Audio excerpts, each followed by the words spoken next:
Welcome in everybody to a Wednesday night edition of the show. Joe Quills here with you. Fun day off here. Well, not really that much fun. I had to go to the doctor this afternoon, but nothing major, nothing really going wrong with me. Just the checkup crap that you have to do from time to time. But gotta do it. But it is what it is. When you're getting to be my age, you have more checkups than you have anywhere else. But anyway, so we got a lot to talk about here. We still got some football stories here that are still piling in here. We'll get to them coming up here. Welcome to everybody watching on X, on my Twitch, and both on my YouTube and the Bleacher Brothers. I'm sorry, the in the Bleachers YouTube. Forgot I'm on that one. But anyways, we're here tonight. Gonna have some fun here as usual. Bring up some interesting topics that came up here over the last 24 hours, and anything else that comes up. So feel free to chime in, especially if you're on X. I will see your. I should be able to see your comments. The comments come in. It's just that I can't spam back or promote back to you guys. So, but you know, relax, have some fun, relax in your chair, your couch, whatever, and let's talk some sports here. So,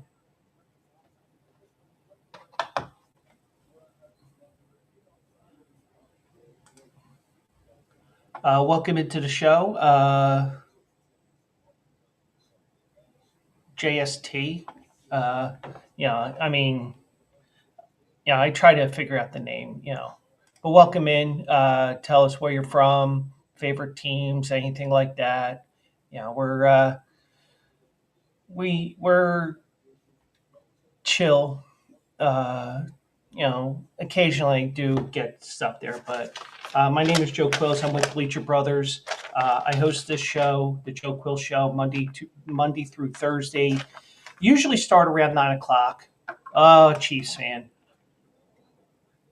Mike's awake, and we got a Chiefs fan, and I do apologize um, that Taylor Swift booed completely, got booed by all the Eagles fans, but I mean, there's something about that. We're going to get to that in a little bit as well. Um, so I'm with Bleacher Brothers. I had this show, the Joe Quill Show, Monday through Thursday, starting at 9. When the Bleacher Brothers show was before me, he's not a fan of Taylor. Okay, then I take back my apology. Nah, I still apologize. Um, but I'm with Bleacher Brothers. I have this show Monday through Thursday, 9 p.m. Eastern. Sometimes when the Bleacher Brothers show is before me, because I do some moderating on their Twitch before I do the show. Sometimes we start off a little late here. So, and I also have a Saturday show called Also Eligible, and that is Saturday morning at 10 a.m. Eastern, 7 a.m. Pacific, and we talk horse racing, the upcoming races of the day, the top races, stuff like that. This time of the year, we focus on the Triple Crown, the road to the Kentucky Derby and Kentucky Oaks. This Saturday, we will be looking at the fairgrounds in New Orleans. We'll be looking at a couple of races there that have major implications on who will be in the gate for the Oaks and the Derby. So, just want to tell you that as well. And I also write articles for Bleacher Brothers as well. I write mostly horse racing articles. Have not had a winner the last couple of days. I suck, I know. But at least I don't suck like the Dallas Cowboys or the New York Giants. So, um, so I did see this today, um, and I even passed by the airplane crash site that was not far from me today. Um, I had to stop at Target on the way home, and I was like, oh, I'm in the area, Um, Brendan, welcome in. Hope you're doing well out there. Um, yeah, I, I didn't go close enough though because I figure, because you see like the Philadelphia police cars, um,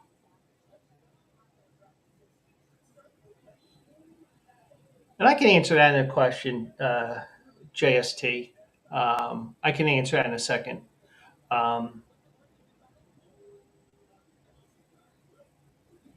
the I didn't want to get too close to it because the operations management of the city of Philadelphia is still there. The Philadelphia police is there. I think maybe um, maybe the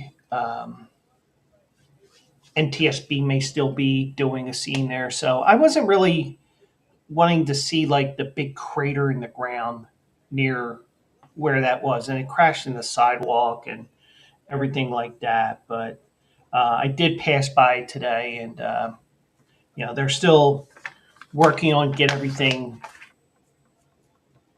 back to normal. Finger quotes on the normal, because it's never going to be the same. There was numerous fires in houses across the street from there, and um, you know, anytime something like that happens, you hope for zero lives lost, and you know, you had 6 lives that are lost. Well, seven, including the person on the ground. And I'll get to that story about AJ Brown in a second. But now, question was asked: uh, what would you do if you were the Chiefs in the offseason? Um, I think the first question you have to ask is Travis Kelsey coming back? Now, I think it sounds like he's done. And I only say that because it was basically the same tone as Jason Kelsey last offseason. So I'm thinking that's hit. I think that's what's happening. I think uh, did I see that DeAndre Hopkins was retiring as well? Uh,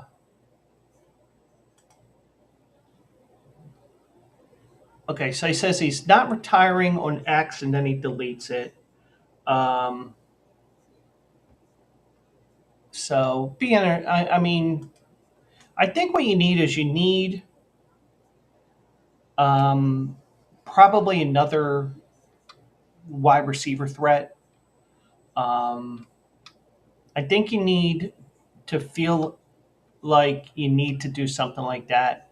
Yeah, yeah. You need a new you need some offensive line help. I mean, for a few years when Andy Reid was here in Philly, he would get an offensive lineman, and he would offensive lineman or defensive lineman, and he would grow the team from the defensive line and offensive lines out. You do need help with the offensive line. Um, I mean, offensive coordinator, yeah. Um, I just think that will this loss have a hangover for them because of the fact that this wasn't just this wasn't just a close game that they lost. I mean, even for 18 points, it seemed like it was a 40-point loss. And you're um, probably need to start transitioning offensive linemen, um, maybe another wide receiver. Um, I think you got a good running back, Pacheco. You know, I think you're fine in terms of the defense. Uh, Rashi Rice will be back, yeah. Um, and I'm just spitballing here with ideas here because the great thing is free agency will be in about a month. You'll we'll quickly see what they're going to target in the draft because of the fact that do they go for do they go for the why do they go offensive line? Do they go wide receiver? Are they targeting something else? Because the most important thing is we need to see what the salary cap's going to be. And I don't think the salary cap has been announced, but if it has, I apologize. Um, I just think that I think that you need to see. Let me just see right now.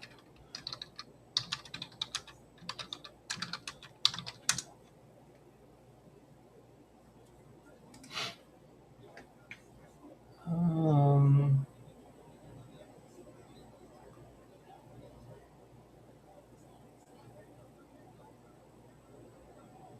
Looks like the Chiefs have about 11 million if I'm reading this right here. Uh, it says they have 11 million in cap space. Um, they don't have much in the way of dead money, so that's good. Um, the Eagles have 19 million to play with. Um, but the wide receiver, but the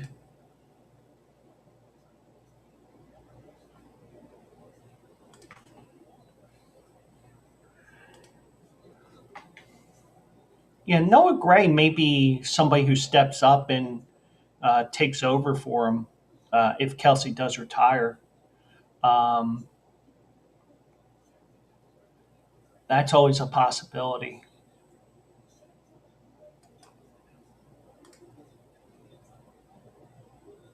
because I think he did have a couple of good games last year. Um, uh, Noah Gray had 40 receptions for 437, 10.9 yards, 5 touchdowns. So not bad. Um, I mean, he's already been in the league 4 years. So, uh, and Worthy should be wide receiver one, no doubt about it.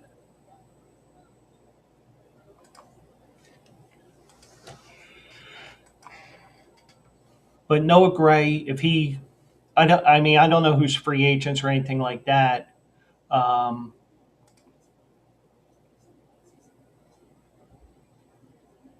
Noah Gray could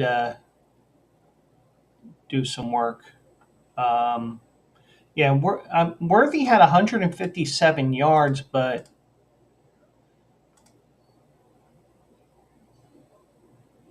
um,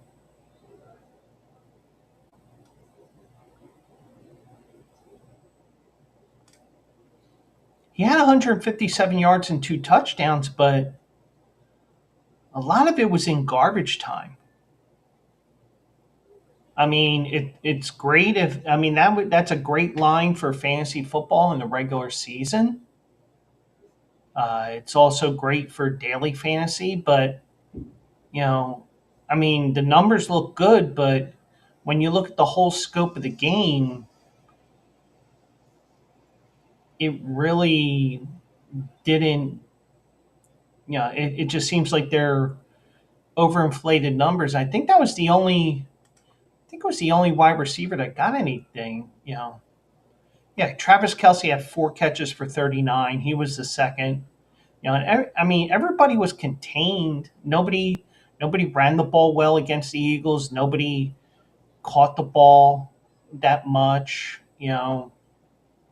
Um, you saw what the Eagles defense did. 6 sacks. Um, a lot of those stats were a lot of those stats that some of the players had, like Mahomes with his passing, Worthy with his receiving yards and touchdowns, were pretty much in garbage time. So I would definitely, I would definitely say that it is a, um, yeah. Barkley was contained. I guarantee you, with the way that the Eagles trended most of the year, and me being an Eagles fan, I got to see every game. And if you saw that, if you had seen that, let me pull that box score back up here. If you had seen that Saquon Barkley would have 25 carries for 57 yards, a 2.3 yards per carry average. Now, he did have 6 catches for 40 yards as well, but nowhere near what you termed normal for Saquon in the regular season and even the earlier rounds of the playoffs. If you saw that, you're thinking, we got a shot here. But the Eagles had some key plays. You had um, Cooper DeJean's touchdown, pick six. You had 6 sacks. You had Zach Bond with an unbelievable catch on the interception when Kansas City was trapped inside their own 5 or 10 yard line. So, um, so I mean, what and like Mike says here, um, his presence made the difference. Yeah, because they were so adamant on stopping the run or stopping Barkley because they didn't stop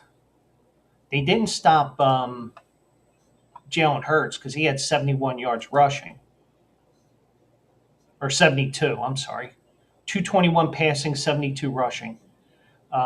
Devontae Smith had a touchdown pass. AJ Brown had a touchdown reception.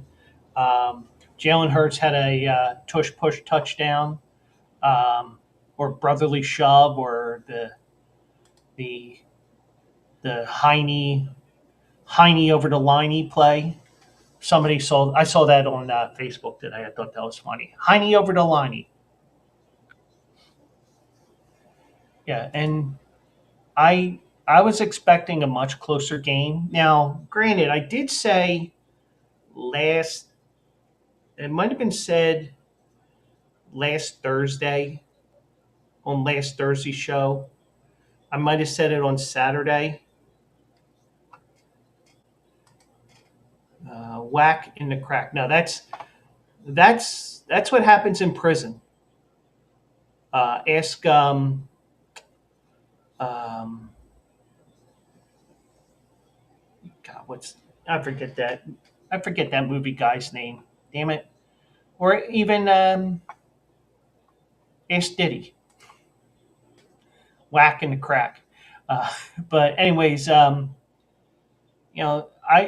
said leading up to the game on Saturday, and I might have said it to other people as well.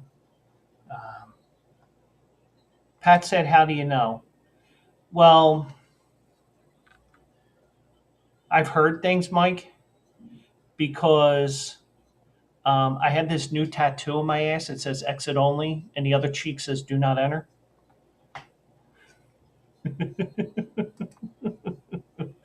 But um, but I was getting the feeling later on, as the game got closer, and I don't know why, and I had no feeling about this. I had nothing that goes with it.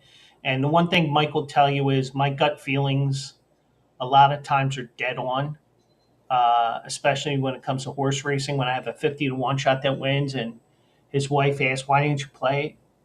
He moves too fast. But I had a feeling. I might have said it on Thursday. Um, I might have said it on Saturday. I might have said it to friends. I might have said it in chat to somebody. I don't remember. But whoever I said it to, I said, I'm getting the feeling of Bucks and Chiefs for Sunday.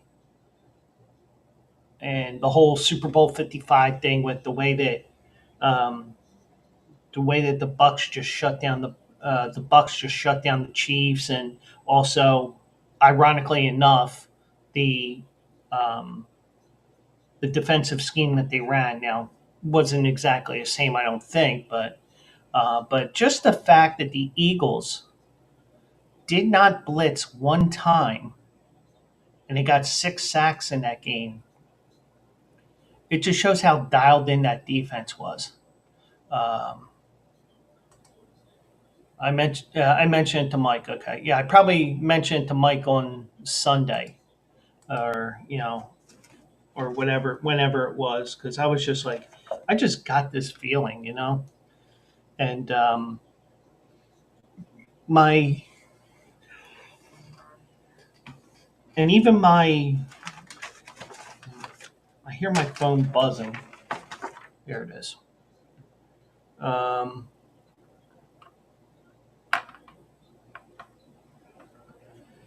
but it's but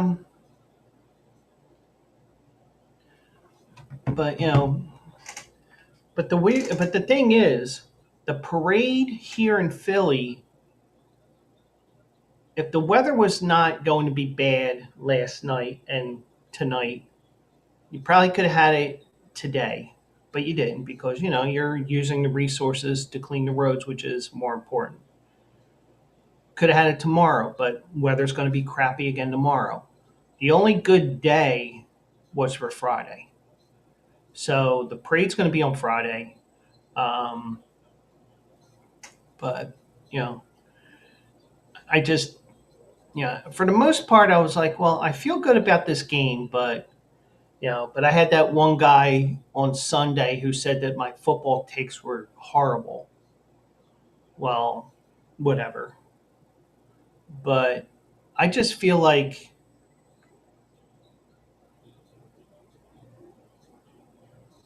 that game, even for an 18-point game, even 18 points does not indicate how much of a blowout that was.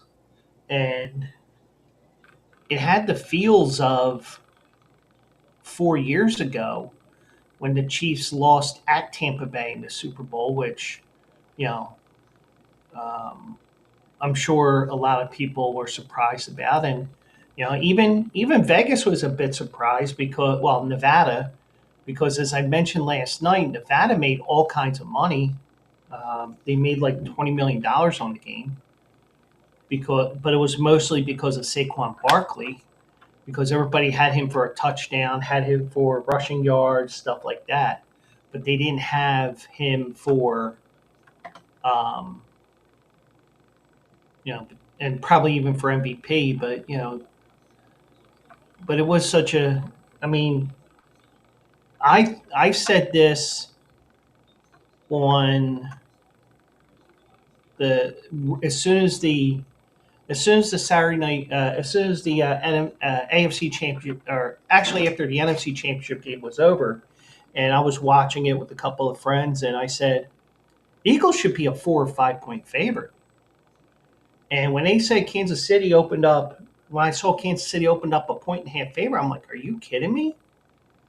But I just really feel like that this, you know, Kansas City's in a transition period here, because you got to have the well. First thing you need is you have to have a guy who knows how to manipulate the salary cap. Eagles have that with Howie Roseman. You have to figure out what you're going to do with everything, and get everybody under the cap. Um, it may be that now this may be the case. It may not be the case. You may have an opportunity. Let me rephrase that. it may be the case, it may not be the case that the the Chiefs may try to renegotiate Patrick Mahomes' contract again. Now, the way that but the thing is, it was in a past collective bargaining agreement. I think it may transfer to the next one. I believe that you can only you you can't do it more than once a year. So let's say they did it last July. You can't do anything until next July. So, and forgive me, my nose is itching like crazy here. So, but I think the Chiefs do have some work in the offseason, offensive line. I would I would consider another wide receiver. Um, and the thing is, you can probably find it in the you can probably find it on the in the draft because you know what they're going to make in that first those first 4 years, and especially if it's a lower pick, the salary is a lot less, and you have a rookie salary cap and all that as well. So um, Kansas City may be taking a step back, but you may see the magic of Andy Reid because he had quite a few years here in Philadelphia where he had zero weapons for Donovan McNabb, and he made four NFC Championship games in a row. They finally got a weapon for him in To, who got them to the super. They got them to the Super Bowl. Then To went batshit crazy the following year because I outplayed my contract. You got 4 years on your contract left. I outplayed it. So he got himself out of Philly. Him and Donovan McNabb didn't get along,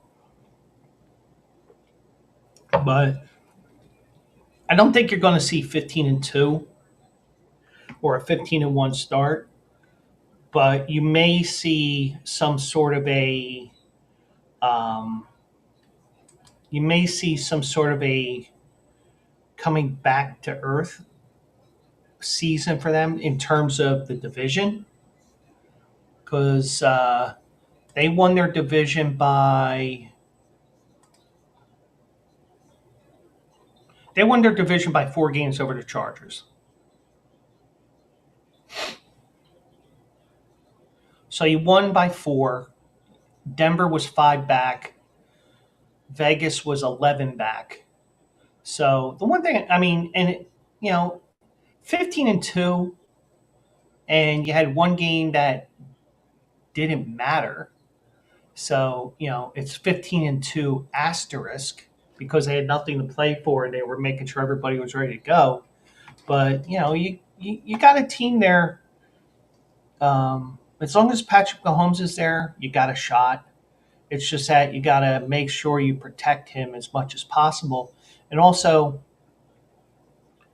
figure out what you're going to do when you have a scheme just like the Eagles did. Because guess what? The NFL is a copycat league,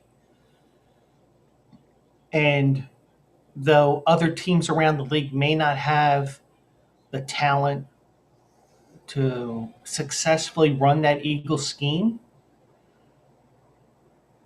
you do have to you do have to um, figure out how to beat that and see what you have to do in order to win the game. So it'll be interesting to see what happens with Kansas City um, next season and this off season when the new football season comes into play.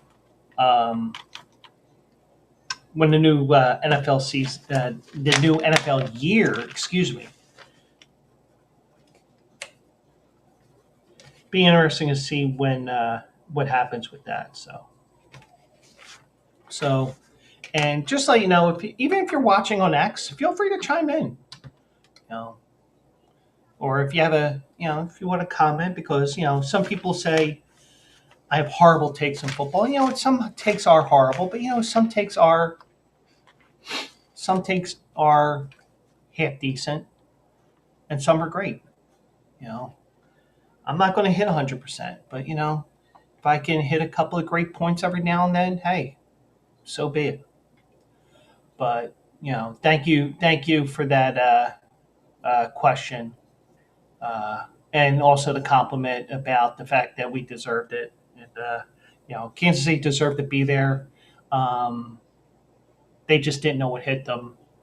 Basically, I mean, once that first drive was over in the second half, and they um, turned it over on downs, it was game over. But you know, Kansas City closest thing to a dynasty in the last 10 years, if you ask me. But now it's time to see if they can bounce back. So now, to the victors go the spoils. And the one thing is that we had that horrific plane crash not far from me, about a mile away. Um, Somehow, I did not hear the plane at all when it flew directly over my apartment. Well, actually, the apartment next door, but since it's two buildings right next to each other, um, it, you can say it flew over my apartment. I don't care. I think it's fairly accurate, even though the next building isn't that far away from me. So it wasn't that far away. Um, and this one kid, trying to see if they have.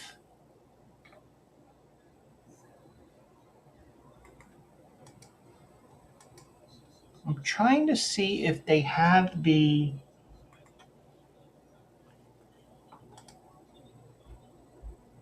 his name on here, but if I can't find a name in a random search here, um,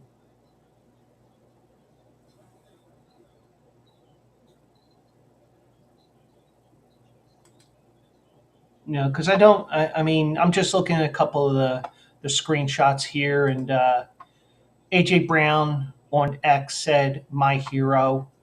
Um, so he made a promise after the. Here it is. The kid's name is Andre Trey Howard. Trey Howard III. Um, um, Trey was hospitalized with severe head injuries suffered during the Northeast Philadelphia plane crash. Basically, he was shielding his sister from um, the shrapnel, that was flying around after the plane crashed, and who knows what else was flying around, concrete, you know, stuff like that. So AJ Brown said that he was going to visit the kid after the Super Bowl. Um,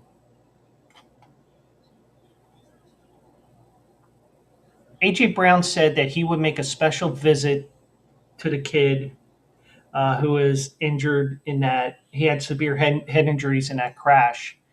Um, on Wednesday, earlier today, I should say, Brown kept his word, making a visit to the Children's Hospital of Philadelphia. Um, Brown came bearing gifts and even surprised the real life superhero with a call from Saquon Barkley. Andre's mother, LaShawn Lala Hamil, posted photos of Brown and Andre together from his hospital room on his Facebook page, on her Facebook page. Um, these were the pictures that I see on this article, which are probably um, the Facebook photos, but they were posted on AJ Brown's X and on the NFL X. Um,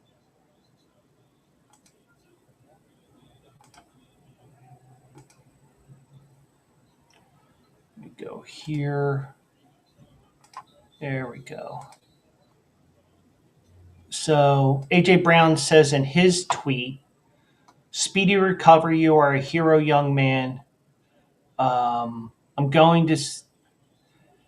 Okay, this is beforehand with the picture of the meeting. I'm going to come see you when I get back. Hopefully, with some hardware playing for you on Sunday, my man. And then um, this was the Facebook post. Um, Dear AJ Brown, thank you. Thank you for being a man of your word. By great surprise on this day, my son was beyond grateful to meet you. Caught us all by surprise. For someone, my son who usually talks so much, you had him smiling from ear to ear and mute. I felt his heart pounding through his chest, the amount of love and support you gave, being so patient and calling Saquon Barkley for him was beyond appreciated. Thank you for everything and bringing that win home for Trey and the world's greatest superhero. From my family to yours, I so humbly want to say thank you and we love you and hope and want nothing but the best for you for yours. So, you know, that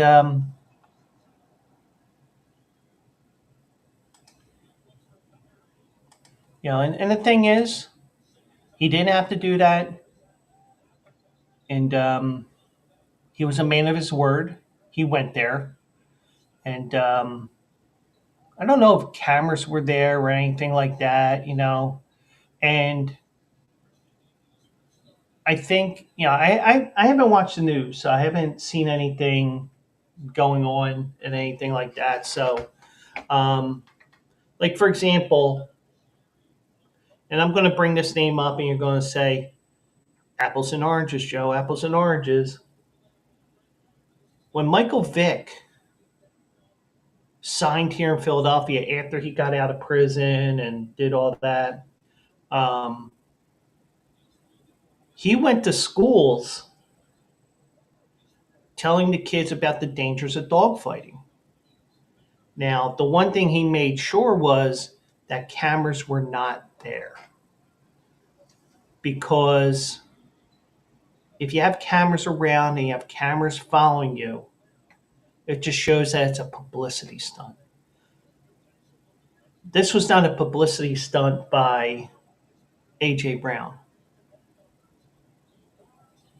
Obviously, he had to find out what hospital the kid was at and stuff like that. And, I'm sure the team was in contact with the city or, however they kept they had the information there because of everything that went on with the crash and everything. Um, you know, he actually did everything. He didn't have to. Um, he didn't have to do that, but when he said he'd do that, and then on top of that, backed up his words and actually showed up, like Mike said, class act. You know, and I'm sure he would have shown up even after a loss. But what he did was a class act. Um, and also he had the Lombardi Trophy with him because, oh, by the way, uh, you know, Eagles won. Um,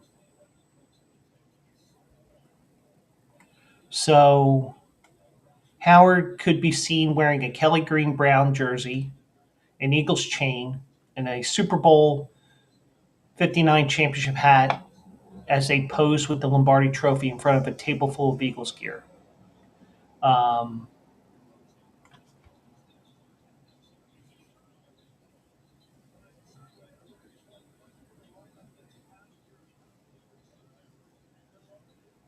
when he woke up, when he woke up in the hospital after the plane crash, and I think this was a couple of days later, um, he had two questions: Did he save his sister, and did he miss the Super Bowl?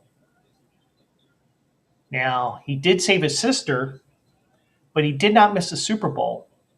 He watched it from his room at CHOP on Sunday, and his story inspired several Eagles, including Brown, who said he would play for Howard on Sunday. Um,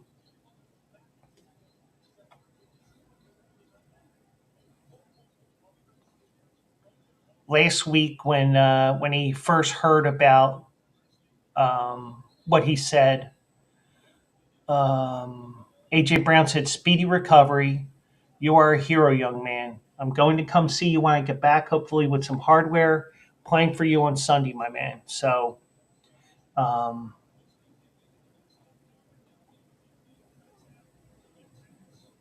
um, not only did Brown and the Eagles win, Brown caught that crucial first half touchdown pass after Zach Bond's interception. That helped put the game out of reach for the Chiefs.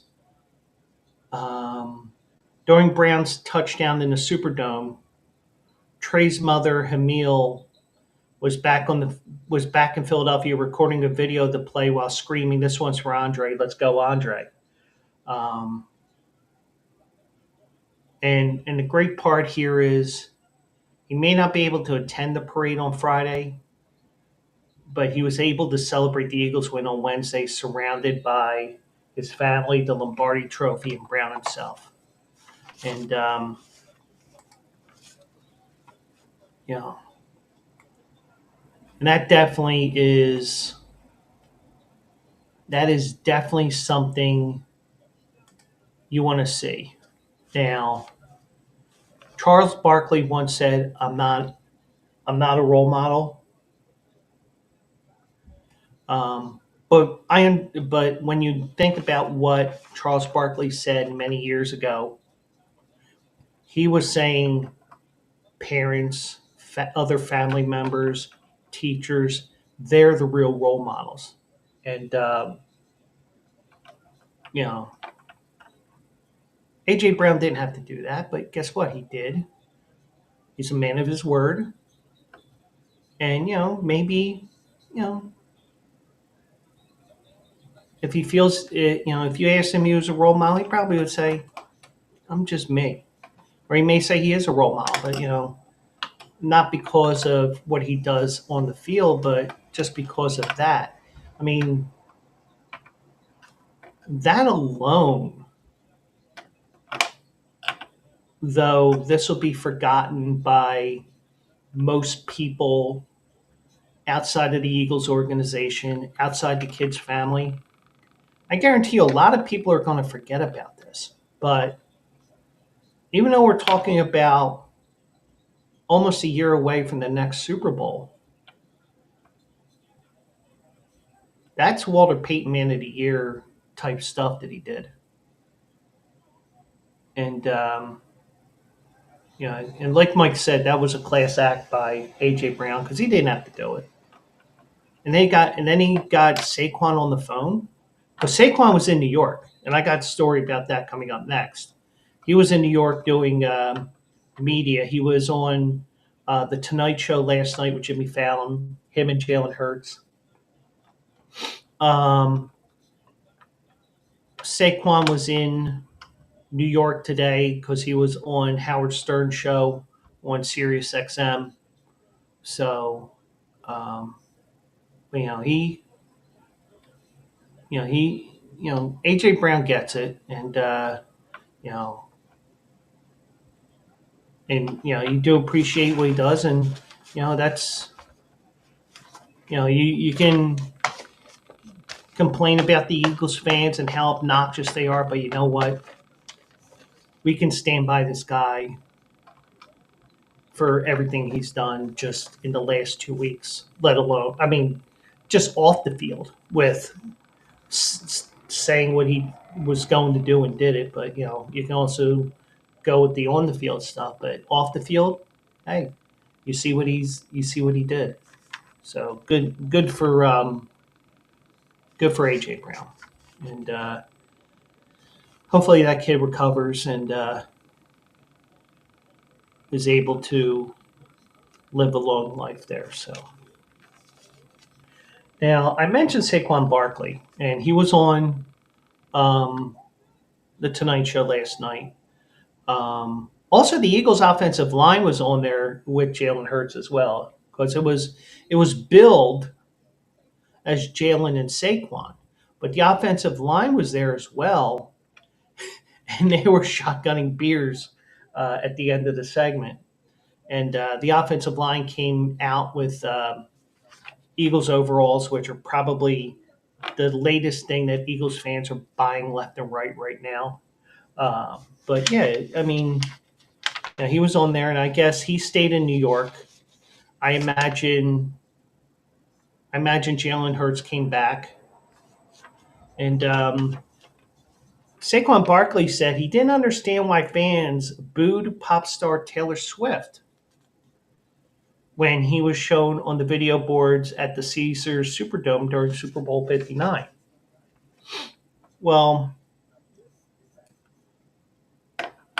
Donald Trump, he was at the game. He said MAGA didn't like her. Well, it had nothing to do with MAGA. It had to do with the fact that it was probably Eagles fans, and they do mention in the article here in a second. They did mention that it probably was Eagles fans. Now, Barkley said on the Howard Stern show today, I remember when they showed her on the Jumbotron and she got booed. I don't get it. I don't get why she's getting hate there. Well, I think even if you take the Eagles fans out of it, I'm sure there were some fans that were booing her because they're just sick of seeing her at every Chiefs game. And because she's aligned with the Chiefs because of Travis Kelce. Okay, I get it. But um,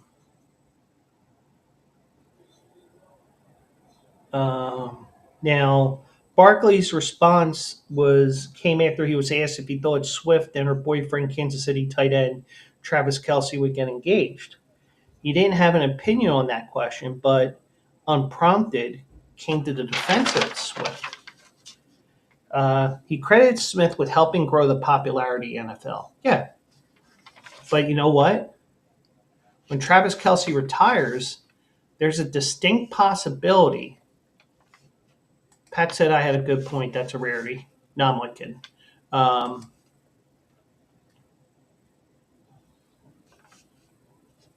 I don't know what the good point was about, but yeah, I missed it. So I missed it coming right up. So um, but I just think with all the Wifties, as I call them, that terror organization I call them because they totally went after C.J. Gardner Johnson's mother's business, putting all these fake reviews in. Um, I think what's going to happen is all the Wifties, as I'm calling them, they are probably going to stop watching football because one, no Travis Kelce, which means two, no Taylor Swift at the games. So if he's not playing and she's not going to the games, which, she's only going to the games to support Travis, you're going to see those ratings tank, especially Kansas City games. Or so I think. Um, Barkley said she was there supporting her significant other, and she's made the game bigger. In football, we're all about how can we expand the game and make it more international. Barkley said we're traveling to Brazil, we're traveling to Mexico, apparently we're traveling to Australia soon. We're trying to expand the game, and her being a part of it is only helping it. I don't get the dislike she's getting. And yes, Brendan, we did win. Um, and my championship hat and shirt should be here tomorrow, I think, maybe Friday. Hopefully before the parade. But I'll be here working at home. So, but um,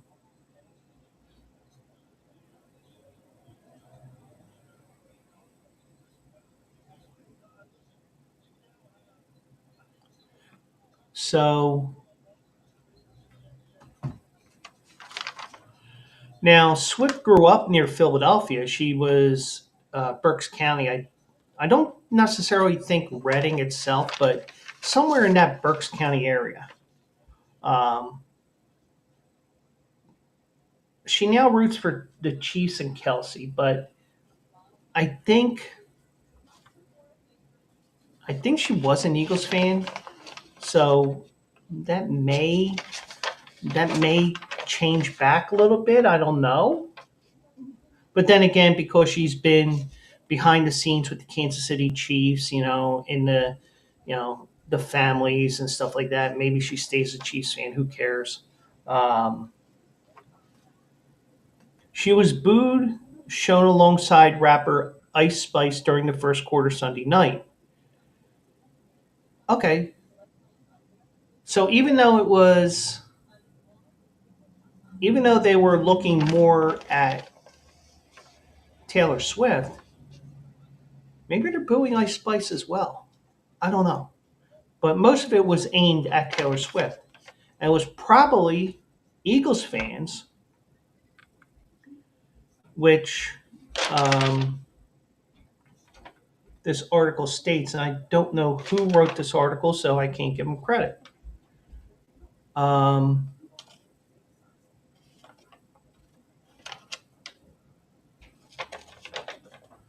um, Now,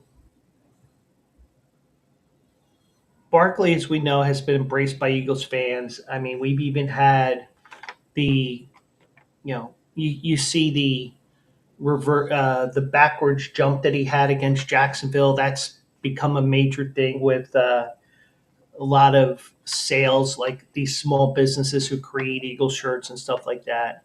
Um, you said of the Eagles fans, they just shower you with love, and it's been pretty cool for me and my family because kind of how things ended in New York. There was always love and support there, but things didn't end off on a great note, I guess you could say. And to be able to come here and just the way how they've taken me in and my family in, and my daughter is a star here. They love my little daughter. It's been pretty cool. Yeah, she is cute, and she was doing all sorts of things with after the game with also with Barkley's birthday being Super Bowl this past Super Bowl Sunday. Um, and you know what? Even if even if Saquon Barkley goes to another team after this contract, I don't think the Eagles would let him. But let's pretend. And I think that if the Eagles and Barkley, and I'm not trying to start anything here, so don't clip this and start saying false stuff about me. With as long as things end up on good terms for both Eagles and Barkley, their separation, whatever reason, you're going to see Saquon Barkley with as much love as Nick Foles. Nick Foles brought the Eagles a Super Bowl. He beat the big bad Tom Brady and the Patriots. Saquon Barkley gave a year to remember, even with just the regular season. Even if he did play that final game and got the rushing record, that would have been enough that he would be among the pantheon of the great when it comes to the Eagles. But just that alone. But you do have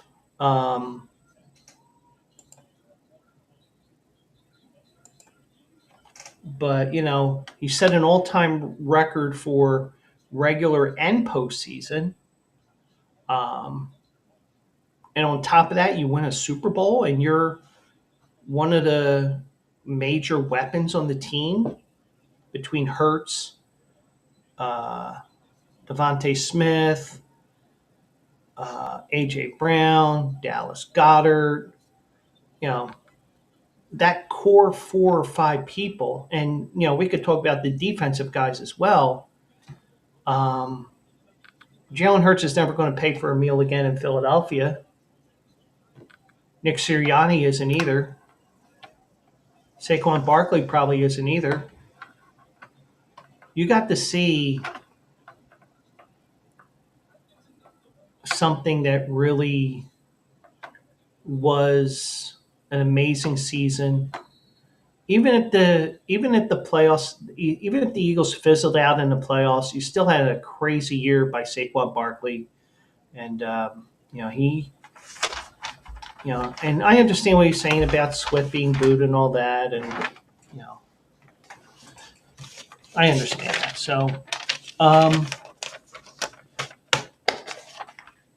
so with the Eagles win, I mean, with any game, there's a winner and there's a loser. Unless the game ends at a tie, then everybody feels like they lost. Um, we are getting a replay, in my opinion, of what Jason Kelsey did last year. And that is Travis Kelsey um, on the New Heights podcast with him and his brother Jason. Um, when asked about retirement, he said, "I'm going to take some time and figure it out. And I think I owe it to my teammates that if I do come back, it's going to be a wholehearted decision, and I'm not half-assing it, and I'm fully here for them." But you got to remember, Travis Kelsey's 35 years old. So he may have a couple of years left, possibly, but that drop off may hit next year. I mean, he still had 90 some catches this year because we were talking about the Kansas City Chiefs earlier tonight. Um, I really feel like that the it's going to be a decision he has to make. Uh, and he's got a month pretty much to figure out what he wants to do. And I want to see one thing here. Um,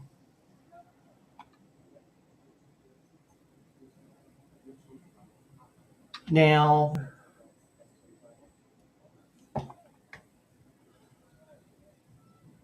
I'm looking at Spot Track. Spot Track, I think that's pronounced SPOTRAC, spottrack.com. Um,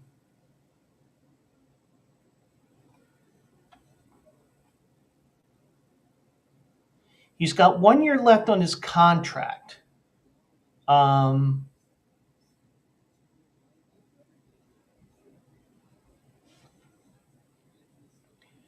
he gets a roster bonus of 11.5 million on March 14th. He gets a roster bonus of $1 million on the 5th day of training camp. Uh,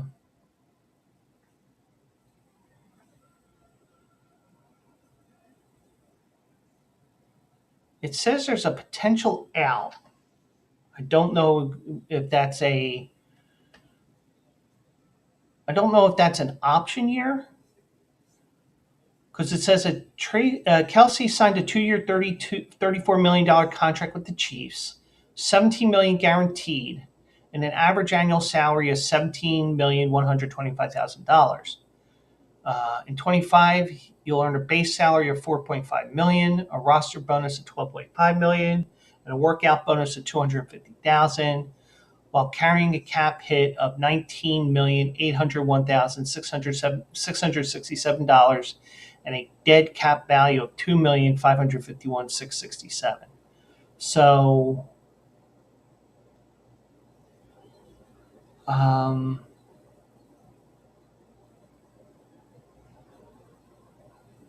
but I don't know.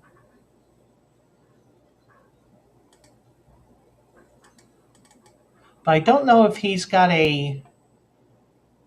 I don't know if that potential out, as they put on here, is an option year, or they're just saying that in case he retires. And I'm just reading too much into this, but it is very possible he retires. That turns into a cap hit for the Chiefs. Um, um,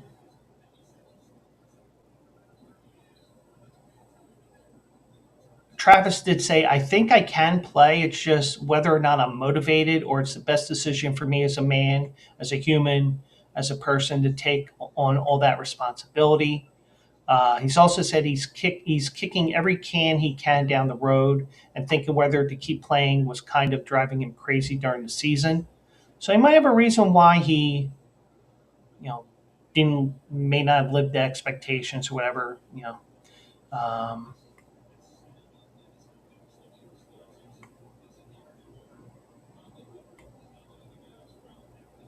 so I don't know if that, and I probably shouldn't have looked up his contract because I don't know what that out means in the contract, if it's an option or they're just saying, well, in case he retires or anything like that. So, but either way, Travis Kelsey is looking at possibly retiring, and it looks like it almost sounds like the same thing as Jason Kelsey last year. And I think I think if he really wanted to, he can consult with his brother and say, hey, what were you thinking, and all that. And and Jason Kelsey said that he had all kinds of injuries all year long, and even now after he still has issues, but um, but you do have um, but you do have and considering you're 35 years old, you do have to make that decision, and he does have to consider um, does have to make a decision soon. He's got about a month to do so. So we'll see what his decision is by next month. And I'm sure he's probably going to be consulting with the team. It's like, well, I'm thinking about it, blah blah blah. But as long as once the NFL, once the new year, the new NFL calendar year starts, then he's really on the clock. So now, with the fact that the Eagles did win the Super Bowl, they will get the honor for the second time of hosting the opening Thursday night game of the season. Now, one thing I said to Mike ahead of time was that there is a slight problem with the complex. Now, the setup at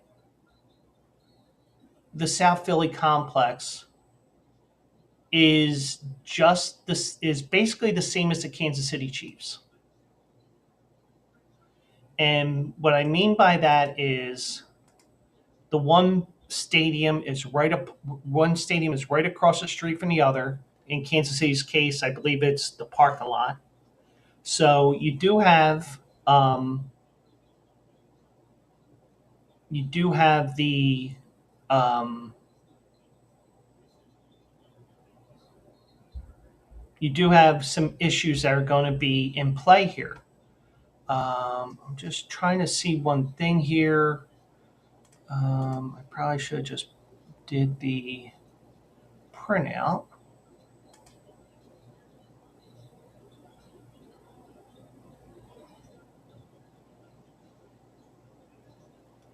So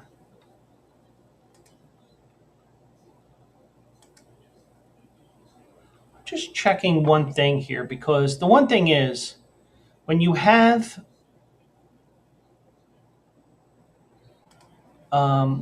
issues like this, you know, the two teams are going to do whatever they can to um, the Phillies are going to do whatever they can accommodate the Eagles. I did a quick search here.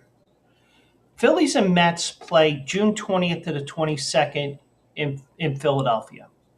Now, the only reason why I am saying that is the Phillies have an off day June 23rd. When September comes around, there's a 4-game series in September. And this is going to lead to my point, trust me. It's just a matter of giving you a background here. The Phillies and the Mets have a 4-game series September 8th to 11th. Now, in June, that 3-game series from June 20th to the 22nd, the Phillies and the Mets have a 3-game series. Phillies have a day off. However, the Mets are in Atlanta that night, or the next night, June 23rd.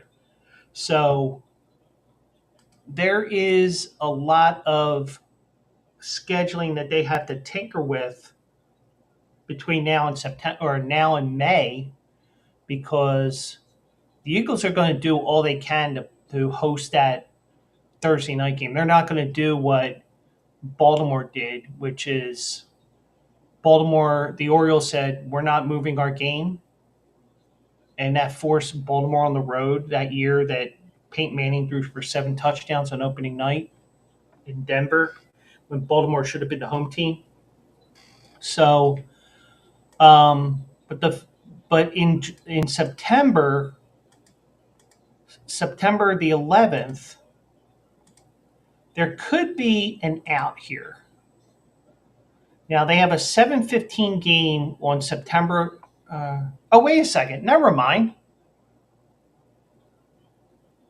I got to give myself one of those because I was saying this for about a week and a half now. Oh, the Phillies are at home. Let me give myself one of those.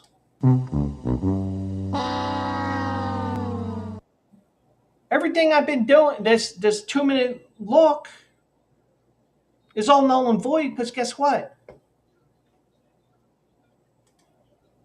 The first game would be September 4th because Labor Day is September 1st this year.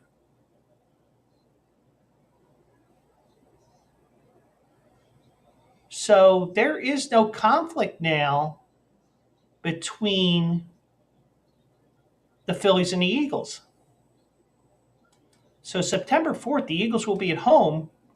And now the talk in Philadelphia, once the parade is over, is who are we going to play? Now, I am pulling up the Eagles' 2025 opponents. And this is on fbschedules.com. And I think this is accurate.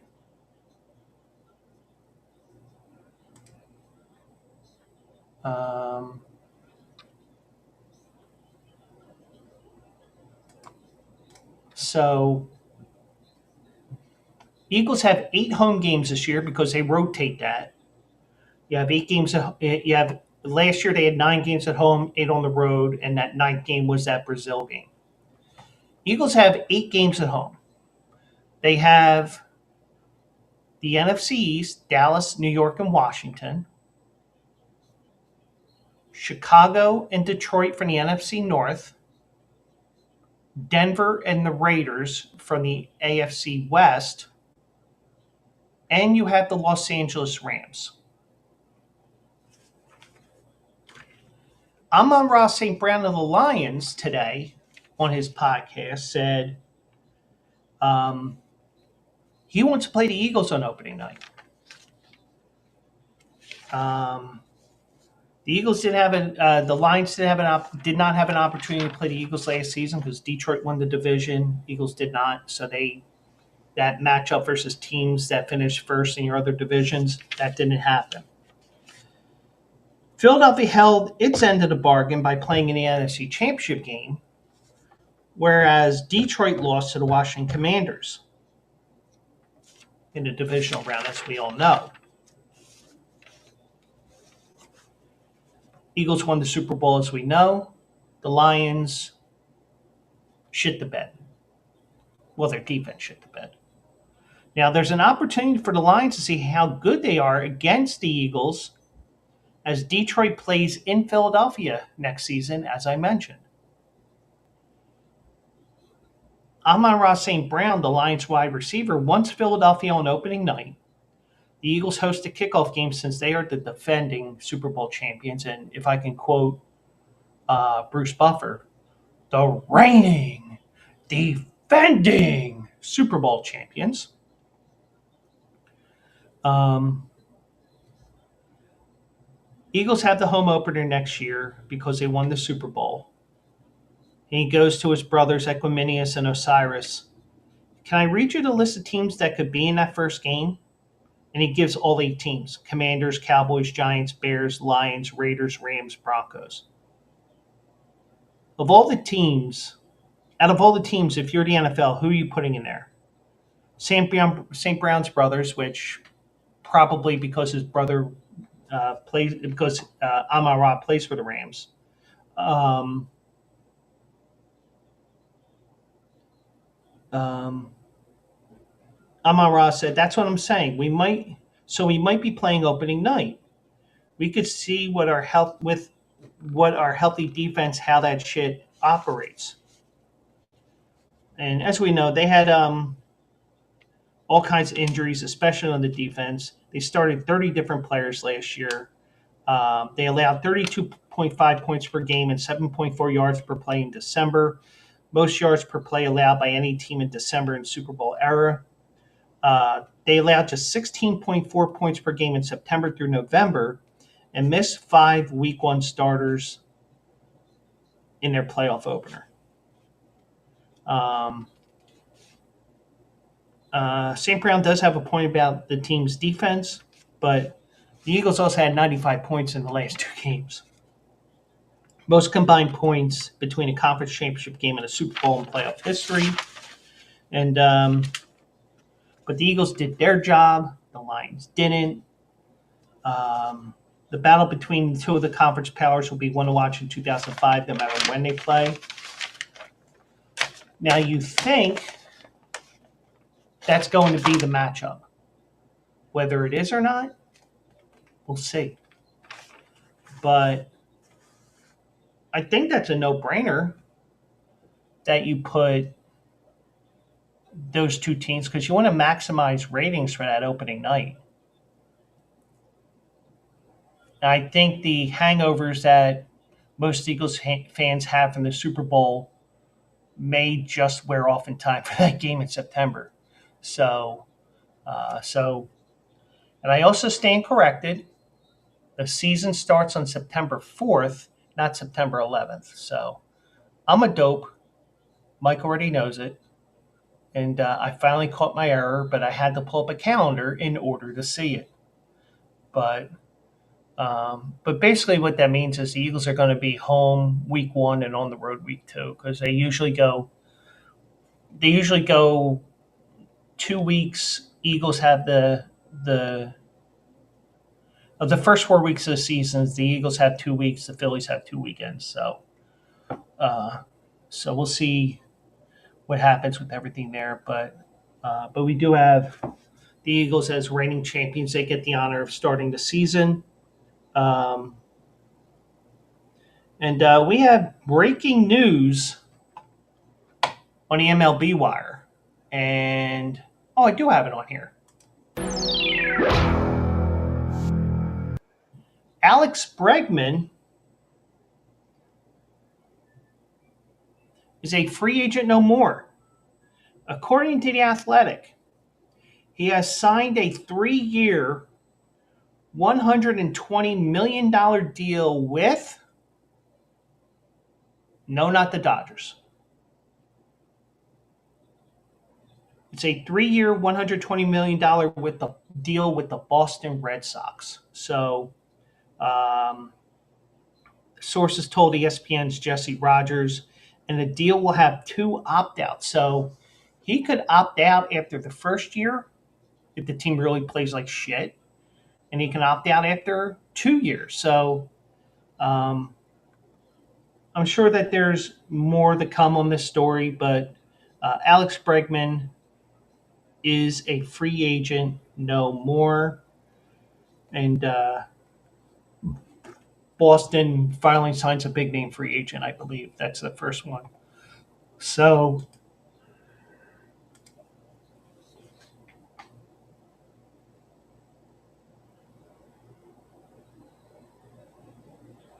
so that is going to be it here for this Wednesday night. Tomorrow we'll be live at 9 o'clock sharp, or by the latest, like 9:05. But we'll be on, and we will go through a couple of stories here, some talks there. Big thanks to JST. I don't know how you pronounce that, but I imagine it's just killer. I don't know, but JST is a Chiefs fan, and he had, you know, doesn't like Taylor Swift either, but he did have some interesting questions there, and I'm glad he brought them. And anytime you want to come on the show and ask, watch the show and ask me questions, I'm more than happy to answer them.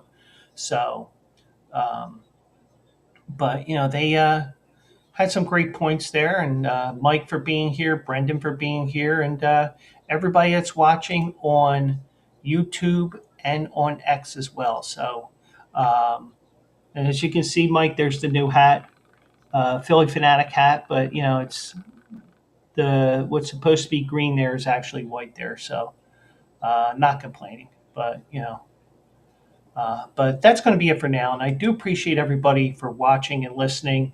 And um, I'll be live tomorrow. We're probably going to do a Philly fade, but I don't know what I'm going to do because, or I might just have to delay it a week because I think this is the last night of. Um, I think this is the last night of the NBA before the All Star break. Oh no, there's a couple of games tomorrow. Okay. Um, okay, yeah. So there's no games Friday and Saturday. There's no hockey. Let me just see one thing here. By the way, Villanova upset St. John's tonight, 73-71. There's a couple of there is a couple of college basketball games. Maybe I do that. I don't know. We'll see. Or we may just table the Philly fade for a week because there's no pro basketball, no hockey, uh, and obviously no football since the season is over. So that's going to be it for now. I do appreciate everybody for joining me here tonight. We'll do it live again in about 22 hours, and we'll do it again, and I will work on those audios so I can get the audio onlys out. So I do appreciate everybody, and I will see you in the winner circle, and hope everybody has a great night. And I will see you tomorrow at 9 o'clock. Good night, everybody.